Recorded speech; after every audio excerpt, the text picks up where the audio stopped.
So at the moment, there is ongoing negotiation between Labour and federal government. So why is it taking the parties, too long to reach an agreement?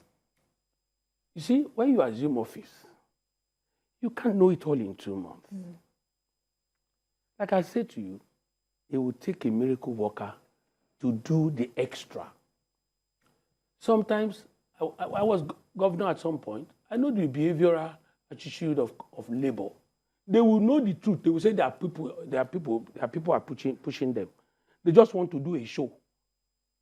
You understand? So let me just assume that, okay, why did they go back to the same meeting they have been going and they had to come out and do a road show? How? So, but I don't want to hit anybody too much. Since they said they've gone back to negotiation, let them remain there. You find out that people are not following them. They're following themselves. People are not following them. Nigerians are not happy that things are very hard. But they understand that this subsidy is a benefit to a few Nigerians from this evil. You understand? And they are giving the public stipends.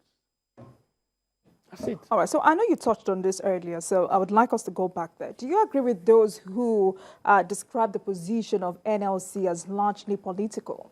Totally. Without, look, equity in itself says it all. You can't be a member of another political party. If I were Ajero, I would step aside. I can't openly come out and identify with somebody and also be leading a rally against you. It's an extension of a Labour Party. That's the gospel truth. Don't let us just play it. If you don't want this administration to succeed, come out and say you don't want it to succeed. This rally, very ill-timed, unpopular. How many times did they strike during Buhari? They went to look into their accounts, all of them, majority of them at the time. They couldn't talk. The FCC went to look up at their accounts, showed them paper. Everybody kept quiet. So you're on the side of those who have said it is really unhealthy. It's wrongly timed. It's not the right time for such. I've said it, Asiwaju must be called to account at all times where necessary. But we must not be doing it for political gains or whatever reasons they are doing it. What can anybody do in 2 months? What did Buhari do in 8 years? You see, I tell people certain things. They care to listen. Nigeria belongs to all of us. If we drag it down, we're all being dragged down. If we work hard to support and ensure that we make a success of this country, number one, our generation has overstayed our wants. That is the truth.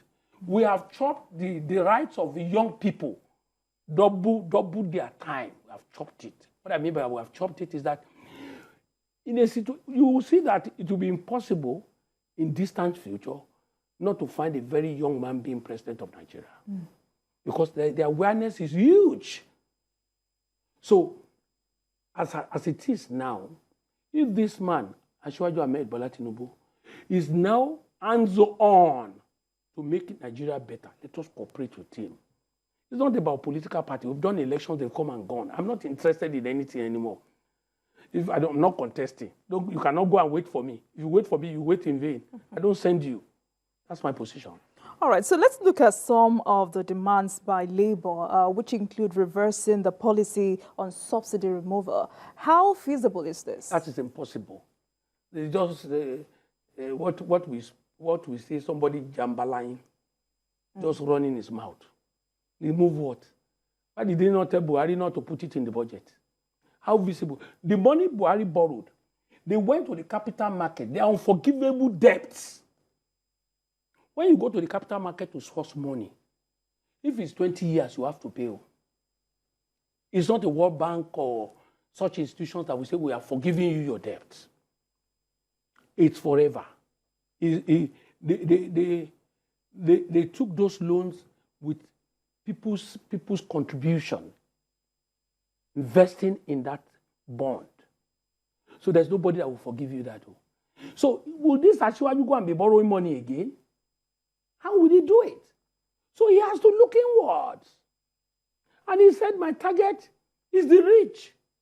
While I will provide subsidy, cushion the effect of the policies for the poor.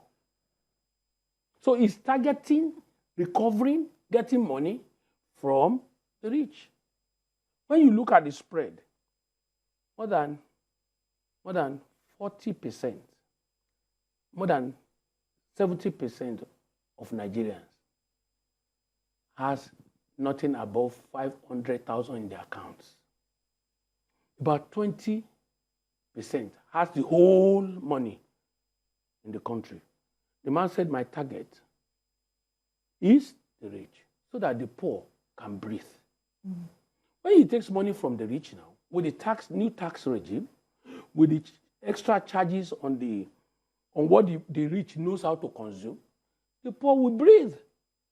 And that's what Akpabi was saying, and the National Assembly say the poor should breathe. It is policy that can make the poor breathe, though. It is policy, and the policy is that tax the rich for the poor to breathe. It's sad things are not easy for Nigerians now, but the truth is that there's no Ajiwaju that can do miracle. They should forget that. I once told somebody, God is not taking certain costs from Nigeria anymore. God is not taking... Look at China, no church, no mosque. In this Nigeria, every house here is church or mosque. Is God deaf? God is not deaf. God is not deaf. The evil is now more than that Nigerian prayer can hold, because majority of the people praying are even criminals. That's the truth. Mm. If it is a sanctimonious relationship between the people and the church on a Sunday, on Monday we should not have crime on the roads. Go ahead. All right, so I wanted to ask, why do you think it is difficult for NLC and its allies to understand this? They do. Let us leave this story now. Right. I have been in government. These NLC people, there are two options. It's either, you know what they call drop something? Mm. What they call drop something. Maybe Ashwaju is not dropping something. Let me leave it like that. I'm not saying that is the position. No. There is no way Ashwaju cannot manufacture money. Even if it's article there, it cannot manufacture money. Where would they get the money from? What are we exporting? Right. So another demand by labor is revival of the refineries. Why is it difficult for successive administration to keep these refineries I don't know. I don't know. But Ashwaju too has said that he will fix Port Harcourt refinery. I hold him to that. Let him hold him to his words. Me, I don't know. I've never been president before. I was only governor of Ekiti, and I did my best. Good luck to my adversaries. I don't send them. I've done my best. So what I'm telling you is that I don't know where Buhari failed, why Jonathan did not fix it. That's not my business. But anybody who says something, we must hold them to account. So, okay, let's leave the past. This man says he will do this, he will do this, he will do this. Let's give him time. It's not the day you marry inside church, you have baby now. Abi, I'm lying. You're a good girl.